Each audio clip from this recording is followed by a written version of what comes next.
Number 1 mountaineer बन्नु छ भने किन बन्ने भन्ने थाहा हुनु पर्यो होइन। कस्तो राम्रो फोटो देखेर जानु भएन कि हिमाल होइन। कस्तो राम्रो हिमाल पर्वतारोही बन्न हिमाल आरोहण गर्न सजिलो छैन, रमाइलो हुँदैन त्यहाँ होइन। त्यहाँ दुःख पाउनु जाने हो, एकदमै दुःख पाउनु जाने हो। आफूभित्रको आफूको पीडा खोज्नु जाने, आफैले बुझ्नुपर्छ, त्यो अरू कसैले बुझिदिनेवाला छैन। भनेपछि आफू बढीभन्दा बढी प्र्याक्टिस गर्नु पऱ्यो। त्यो जस्तै मैले अघि पनि अरू गेमको कुरा गऱ्यौँ होइन, म्याराथनको कुरा गऱ्यौँ, फुटबलको कुरा गऱ्यौँ, अलिअलि अरू डिफ्रेन्ट एक्टिभिटिजको कुरा गऱ्यौँ होइन।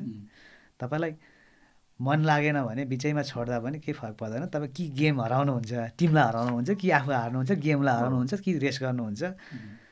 तर सगरमाथा एउटा आरोही जस्तै काठमाडौँमा एउटा दौडिएको मान्छेले बिचैमा म्याराथन गिभअप गऱ्यो भने के हुन्छ होइन, ऊ हार्छ मात्रै। तर कहिले कहिले चाहिँ 8000 मिटरमा डेथ जोनमा चाहिँ गिभअप गऱ्यो भने डेथ हुन्छ क्या। गिभअप गर्नु भनेको it's not an option, not option होइन। नेचरमा गएर चाहिँ गिभअप भने नेचर हुँदै हुँदैन। आफ्नो सेफलेस कहाँ हो, आफ्नो ड्रिम के हो, आफ्नो लक्ष्य के हो। लक्ष्य सर्टेन टाइम पछि चेन्ज हुनसक्छ होइन।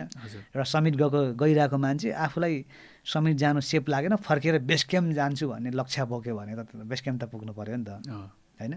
अब सगरमाथा जानुको लागि लक्ष्य चाहिँ यदि सेफली घर फर्किने भने चाहिँ लक्ष्य चाहिँ सगरमाथाको टपमा पुगेर फेरि फर्केर फ्यामिलीलाई भेट्छु भन्ने लक्ष्य बनायो भने चाहिँ त्यो लक्ष्यबाट चाहिँ गिभअप गऱ्यो भने चाहिँ डेथ हुन्छ। त्यो माउन्टेनियरिङ भनेको गेम नै त्यो लाइफ एन्ड डेथको गेम भनिन्छ होइन।